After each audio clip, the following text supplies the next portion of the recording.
Thanks for tuning in this week on episode 45 of Waiver Watch. We'll give you a brief update on what is coming up here. Here's a quick agenda. Number 1, weekly waiver totals as always. And number 2, we're taking a step back a couple weeks to take a look at 2 Zipline waivers that were recently approved or amended. So if you want to learn more about that, stay tuned for this week's episode.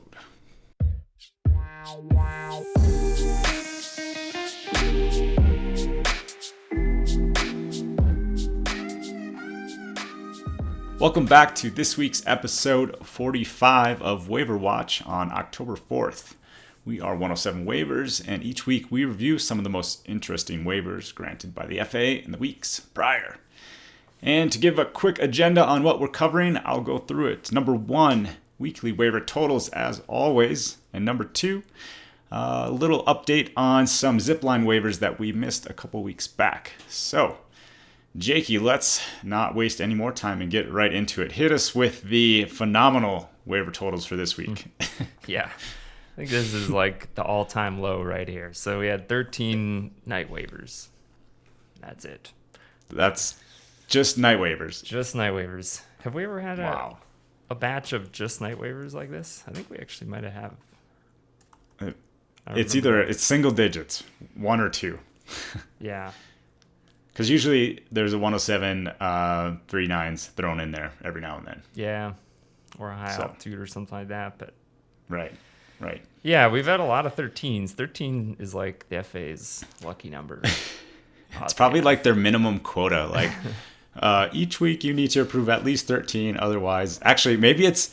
I wonder if there's 13 waiver people that are approving. Contractors. Yeah, one. They need to. You need to at least do one a week. Yeah, it is odd how consistent that is, but yeah. So I don't know, but that's it. Florida got 2 of them. Ooh. Whoa, settle down, right? That's the high total for the week. So, I guess we can, there's nothing to talk about here, right? Night waivers are night waivers. If you guys don't have one yet, hit us up on our website. We'll help you get one. Hopefully quickly and add to that number. But Jakey, let's jump into the agenda item number 2, which is a little bit more interesting, and it is around drone delivery and Zipline. Yeah.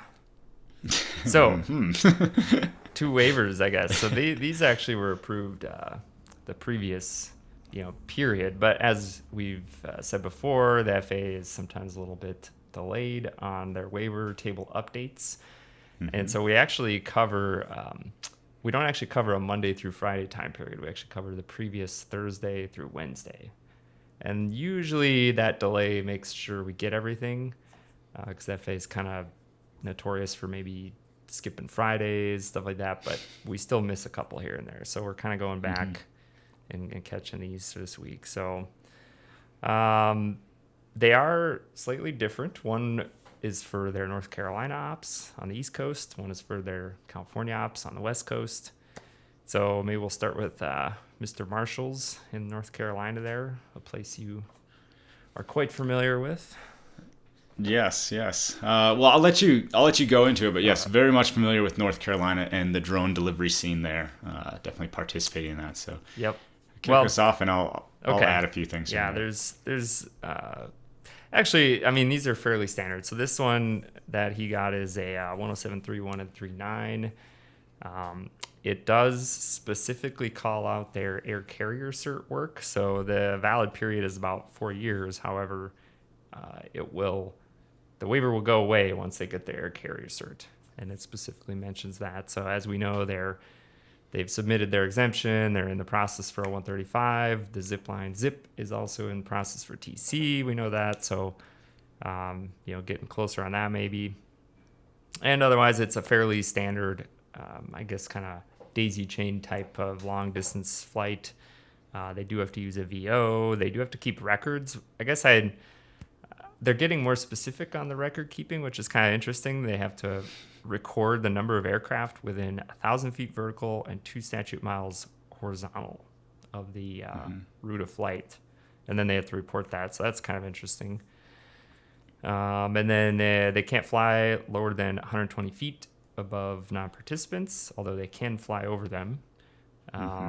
They have to stay 3 miles from airports, and it has to be sparsely populated. So I don't know if this is actually related somewhat to their Novant Health work, although it doesn't specifically mention that they can carry cargo here or anything like that. So maybe it's just kind of some test flying in a similar location. But what do you think about this one, Brent? Yeah, it's really hard to say exactly what this operation is specific to. Certainly, like you said, some of the provisions are similar. Operations must be conducted more than 3 statute miles from public airports. That was in their Novant Health one. Yeah. Well, actually, Novant Health's waiver, right? Yeah, right. Yep. Had that same provision. So I'm just trying to think, like how this drone flies, right? It's a larger drone. It's flies like an aircraft. It can't hover, right? So I think this is probably why this 3 mile statute, or 3 statute mile provision is in there, just because of its operation paths and it's just characteristics in general.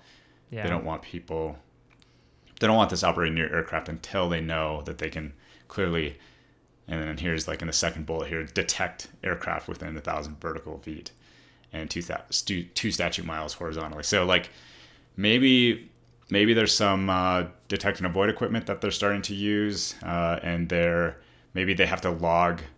A person actually has to physically identify it, but then they're maybe truthing it to their detect and avoid equipment. Now, this is a huge assumption. I have no idea whether or not they're using detect and avoid, but just I start thinking about that.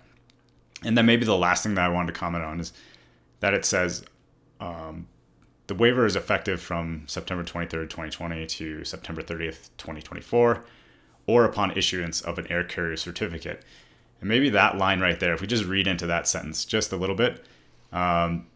So once they get their air carrier certificate, does this waiver go away completely? Because now they're going to shift to a type certified 135 aircraft ops, which I kind of feel like that's, where this is going. And of course, that's the path that all the Part 135 TC'd aircraft want to go, is to get away from Part 107 operations altogether. Yep.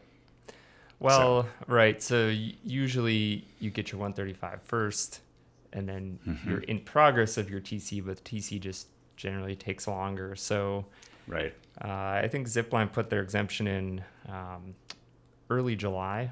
To look back, but it has been about 3 months. So they're probably getting pretty close to that. FAA's been working that in the background, and then once that's approved, you essentially kind of get these COAs instead of waivers. So I think this would go away pretty quick, and they'd have a similar approval just under Part 91 or 135 instead of 107. Right. Yep. Yeah. So, I mean, it's good seeing this progress move forward. They've got clearly they have a lot of work ahead of them. This is just kind of showing that these waivers now are being granted to enable a path forward to getting to 135 in TC quickly. Right. This is what 107 is helping out with right now. So. Yeah, and I think the more I think about it too, because you mentioned these are very similar to Novant Health waivers, so it's actually like pretty plausible that this is the same flight route as that. They're just not doing the cargo part, so maybe they're just flying the route back and forth to collect some hours, flight data time. hours. Because if you recall, actually the Novant Health waiver, their route is actually in a class Delta, but they're kind of on the edge of it. So the 3 miles basically is just to prevent them from flying towards the aircraft. So the way I understood is they basically have to launch and kind of immediately exit the Delta and then fly over to the hospitals or the clinics and then, in reverse to come back. So I'm sure this is actually probably that same route. They're just, burning it back and forth. Is there a Part 15 device provision on this waiver? No. Controlled airspace. I'm just starting to think about all this now. Well, right, but Zipline's probably using LTE, which many or right. I guess LTE is kind of the wrong word, anyways, but cellular, whatever. Yeah. So what? Because they don't have Part 15 devices. they're not throwing this provision on? Yeah. Yeah. I don't know. It's a great question. Yeah. It is a good question. And I mean, maybe it's not in the Delta, but it just seems like Zipline is not as mobile as maybe some of the others. They like literally install these big sites with launchers and recovery devices. So it's a lot harder for them to just go operate somewhere else, you know. So I'm just imagining that they put all that work into the Novant, you know, LZ, that these ops are probably from there, but Right. Could be somewhere else. But.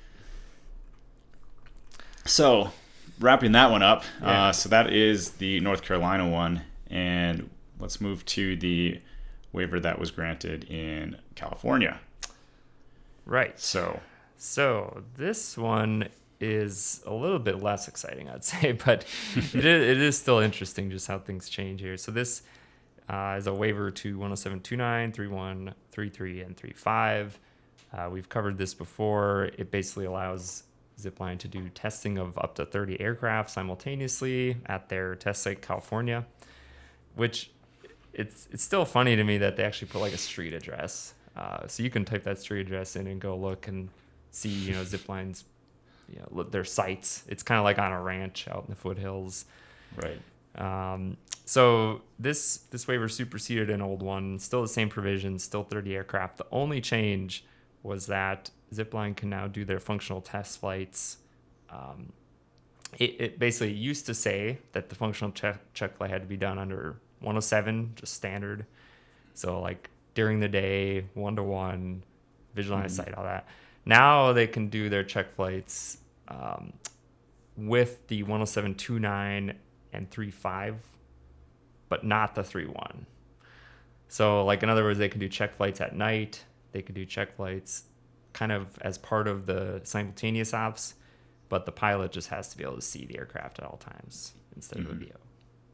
So, Which makes sense, yep. right? You can't go BVLOS and do your functional check flight. Yep.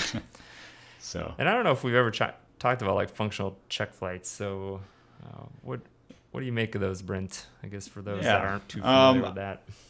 I mean, okay, so let's just say, I bet you everyone is somewhat familiar with functional check flight. Maybe they just don't know what that's what it's called. But let's say you're working on your Pixhawk project or something at home and you crash it.